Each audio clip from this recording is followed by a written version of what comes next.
emotional distress and trauma during the NFL draft. That is a lawsuit filed by a fan last week from Georgia, unfortunately, claims that he was experiencing quarterback Shedeur Sanders was drafted later than expected. The lawsuit here claims that the narrative around Sanders, which reports and leaked statements suggested that he, quote, tanked interviews and, quote, was too cocky, harming his reputation and influencing the NFL's decision-making. Prosecutors decried that the NFL's practices and statements have left the fan now with severe emotional distress and trauma, as well as frustration, disappointment, psychological harm. The fan is asking for $100 million in punitive damages. We could not wait to discuss this lawsuit with our chief legal analyst, Khalif Rhodes. I thought this was something that was maybe a parody, that it wasn't real. And as I started going through it, there's a lot to this lawsuit. What do you think about this lawsuit, Khalif? Let's start with this. The first one that you talked about, that emotional stress, that is a key topic in law school. Once they bring it up, it's probably one of the best things to talk about for maybe the next 4 or 5 weeks in law school. Okay. You have intentional or you have negligent infliction of emotional distress, right? And that's saying that you've done something so egregious to me that now you've caused me harm. And it could be the negligence manner where you knew or should have known, or it was intentional. You did it on purpose. But it can't just be emotional. It has to trigger some physical manifestation. So much so to the point that now I'm going seeking treatment. I'm going to, having nightmares. I'm staying up at night. Maybe he couldn't go to work. I can't watch football anymore. I can't open my eyes. Like, it can't just be I am emotionally thinking about it. Even though the word is emotional distress, emotional triggers the physical, and now you've hurt me to a manner where I can bring a claim. But this one has multiple things where you're like, okay, this is not even a real claim.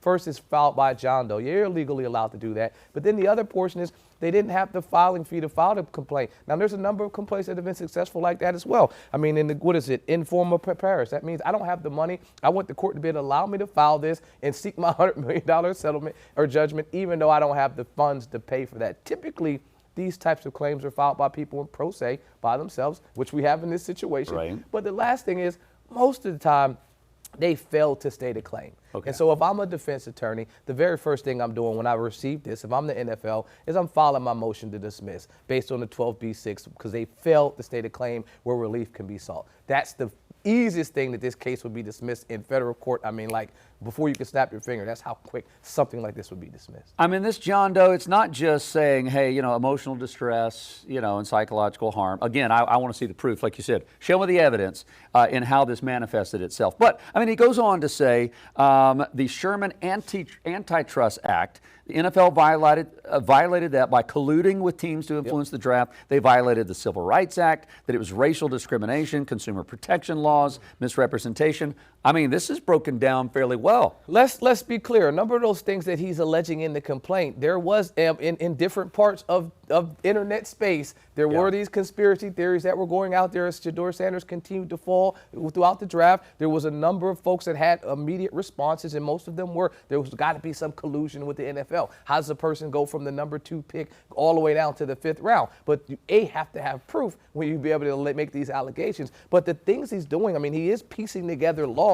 I just think you would need facts behind that. Specifically, yes, if the NFL teams colluded, if they all got together and connected with each other on a call and was like, hey, I'm not going to draft this Sanders kid into the 5th round. Let's let him wait a little bit. He's a little too cocky. Yes, that would be a violation of the Sherman Act. But you need some type of tapes. You need emails. You need text messages. You need something to support it other than your speculation or idea. And I would doubt that this person that, again, didn't have the means to file a complaint has all those things. Okay, so how far does this go?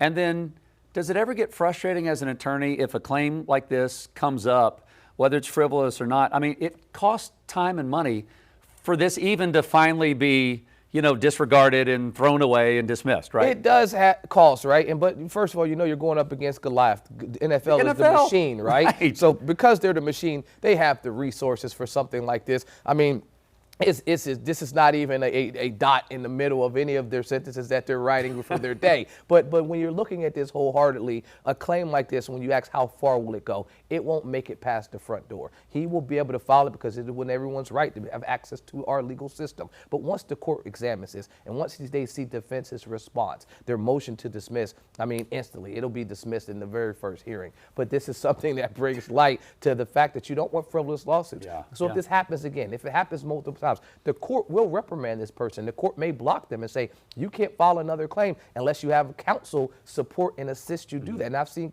judges do that. Those are the types of things where you want the court system to protect the entity. Now, if this was not the NFL, I think the burden would be frustrating if you got to keep responding to frivolous claims like this. But I would imagine the NFL receives claims like this on a daily basis. This one is just really, really funny because the allegations right now have kind of connected to what people on Twitter and Instagram are speculating. But if you're really looking at this, this claim has no chance of making it. The NFL has absolutely no desire to worry about this claim at all. It's going to go much further on social media than it ever will in court. In a court of public opinion, this is a grand slam jury verdict. In actual court, not making it past the front door. Khalif, oh my gosh, not even a touchdown. Fumble in the law court.